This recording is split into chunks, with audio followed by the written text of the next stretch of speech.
Great day to all. Good morning. Yes, it is again morning in Pakistan. Actually, it's already noon. It's 12 p.m. I am going to cook or make tea today using fresh milk.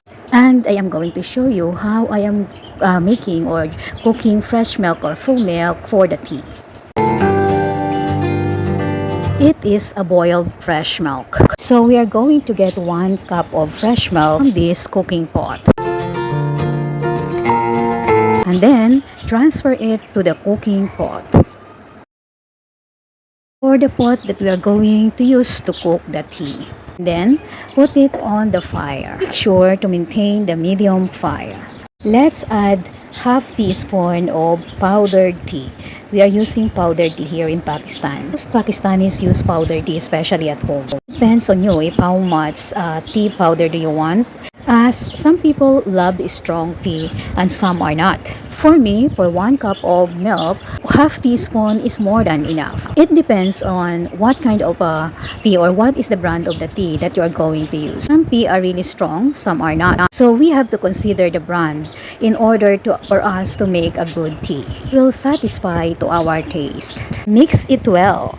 But as you notice, still it looks like it's not really strong. So I am going to add 1/4 teaspoon or 1/4 more teaspoon of powdered tea. Here, let it boil for a while and let's see if the tea is more than enough. As it boils, you will notice that it will get darkened. Leave it for a few minutes, like 2 to 3 minutes until it get boiled nicely. In this case, I used to mix it to prevent the milk tea to go up or overflow from the cooking pot. So this is what I'm always doing. I keep on mixing it to prevent those things to happen. Actually, it's not necessary. You can just leave it for at least 5 minutes in a very low fire. Pakistanis love this kind of tea. Tea that is made of pure fresh milk. They don't add water in this tea.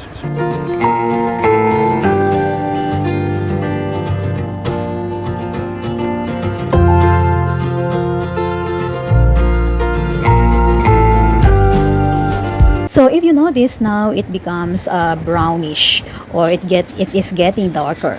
It is because it's already boiled for 3 minutes or more. But let us just boil it for at least few minutes more to make it more. In reality, I don't really like this kind of tea. What I want is the mixture of half water and half fresh milk. Now let us add half teaspoon of sugar. In this case, it's up to you if how much of sugar do you want to add. If you are not fan of so much sweet, then half is enough. If you want sweeter than this, then you can just add more sugar. It's up to your preference. Mix it well. Here, as you can see, this kind of tea looks like heavier than the last one that I made with powdered milk. Since I made a tea with water, this kind of tea is more heavier and creamier since it is made of pure milk or fresh milk. Now it's cooked.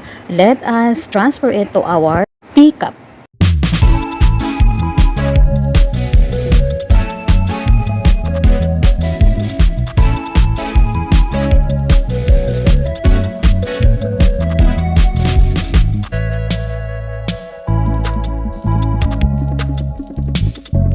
Here is our tea, as it looks like creamier as what we talk about. Here's our tea with fresh milk only.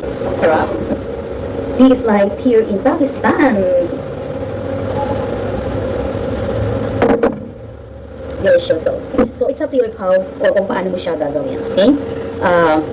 But yes, actually I don't really like tea with yan.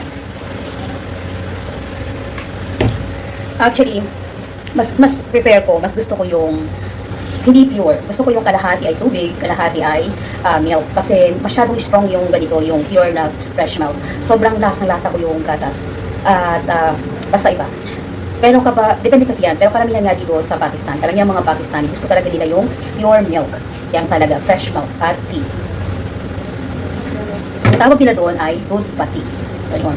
At ito nga, peace life dito sa Pakistan.